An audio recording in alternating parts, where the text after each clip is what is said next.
Narito na naman tayo para sa isang napaka-sweet at nakakakilig na love story nila Kalingap Edu at Ate Viancy. Ulat mo ay aking makilala. Para sa pagpapatuloy ng ating love story ay napakalungkot nga dahil hindi nakasama ni Ate Viancy si Kalingap Edu sa pagsakay nila sa isang napakataas na Ferris wheel sa Hong Kong. Kaya naman nag-usap sila kasi noon nung nasa baba pa sila at first time nilang dalawa na makasakay dito, kaya nilook forward talaga nila na magkasama sila sa isang cubicle ng Ferris wheel. Ngunit hindi talaga ito nangyari dahil sa hindi inaasahan na nagkahiwalay sila dahil sa hati sa pila. Kaya naman medyo nalungkot si Ate Viancy at Kalingap Edu. Ngunit sa kabila nito ay syempre in-enjoy na lang nila hanggang sa makababa sila.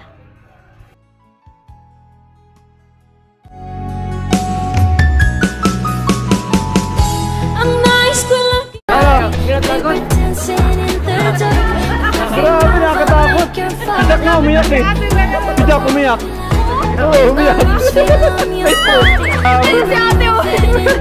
Ikaw sa amin, siguro si Christopher lang. Tara. Takot na doon. Ay, ang ganda dito, bro.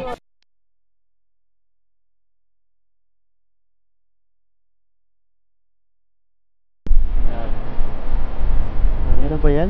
Hindi ba mas maging just like a dream, ba nakahalabar you pa and I standing wild and free, with petals so golden, sun's warm kiss, a love so strong, a bliss.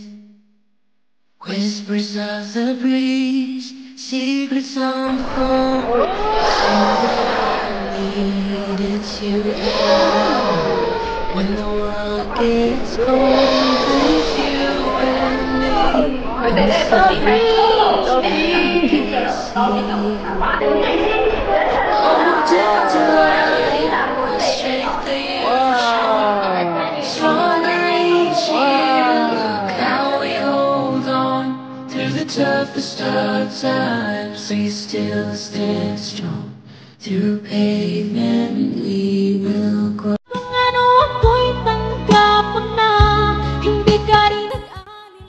Pagkatapos nga nila dito sa Ferris wheel ay hindi pa dyan nagtatapos sa mga pasabog nila sa last day ng Hong Kong dahil pumunta pa sila sa isang show ng mga dolphin at tuwang-tuwa talaga si Ate Viancy at ang iba pang parte ng Kalingap team.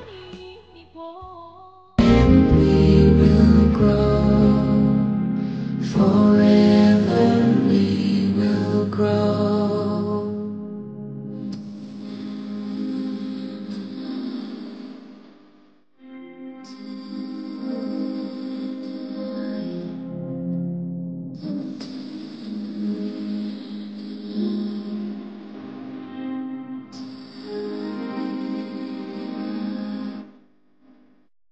Deep within your eyes, I found a hope.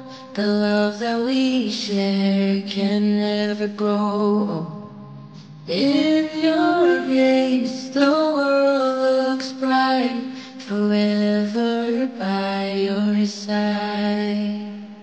This town is white, serene and wide. You keep me warm and safe at night. No matter the season, we always bloom, 'cause you light up the gloom. No dandelions. enjoy pag-relax natin dito. Sulit na sulit yung binahid natin, no? Pero sayang, hindi natin na lahat. Hindi natin nasakyan lahat. Hindi ko na kasi kaya yung mga extreme dito. Nadala na ako dati. Okay na, kaya ko na. Naman ang bawat panaginip ko. Ikaw lang. At yun na nga, hindi na nga nila lahat nasakyan dahil sa kakaiba at napaka-extreme pala talaga ng mga rides doon sa Hong Kong. Ngunit kahit papano ay may nasakyan din naman sila na magkasama silang dalawa. At syempre hindi lang yan dyan nagtatapos dahil may iba pang nangyari dito sa Hong Kong. Ay, ganda! Ang ganda! Grabe, ganda! Ganda dito ah! Ganda nga! Kakaiba.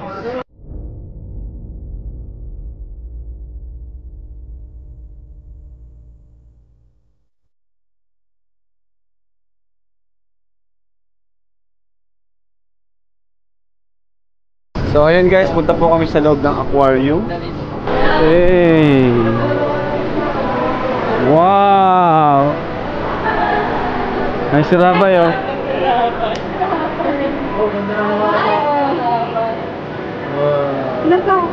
Ano yan baby? You touch. Oh, jellyfish.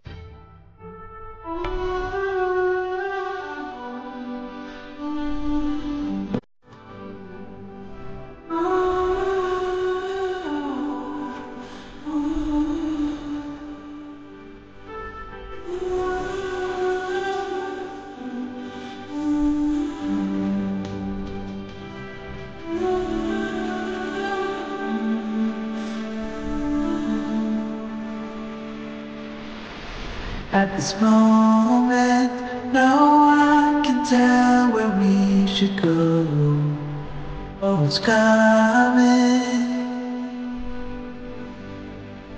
Hanggang wakas ay tayo ng dalawa.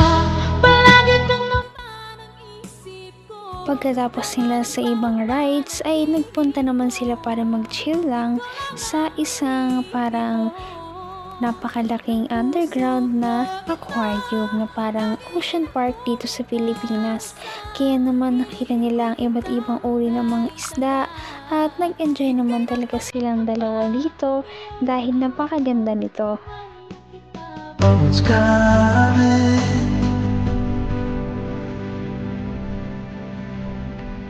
Thought we had it, the truth about a common soul. That it was fantasy, nothing to put belief in. As soon as we saw the ocean, we knew what we had become, defying our own emotion, pretending land was our own. We couldn't embrace the notion that we were meant for something more.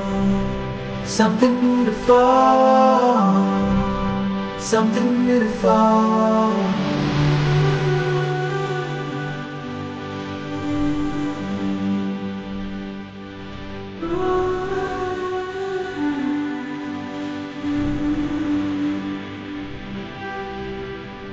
At this moment, it's Okay. Miss ko to. Hello. Ako? Ito. Itong pag-akman mo? Anong dahilan? Bakit mo mamimiss ha? Bakit mo nga mamimiss? Dahil ba maganda? Dahil tahimik? Napaka-exciting talaga at napakasaya ng kanilang experience dito sa Hong Kong. Kaya naman sabi ni Ate Fiancé na mamimiss niya daw dito. At sabi naman ni Kalingap Edu na kung ano daw ba ang mamimiss niya doon. Syempre kahit di sabihin ni Ate Fiancé ay alam na ninyo ang kanyang sagot.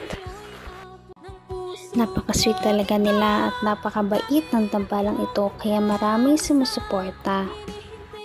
Kaya naman sana ipatuloy natin silang suportahan at mahalin si Fiancé, si Kalingap Edu at ang Kalingap team. Yun lamang at maraming salamat sa panonood. Abangan natin kung magkakatuluyan ba talaga si Kalingap Edu at Fiancé. Hanggang sa muli. Bye! Ngayon'y abot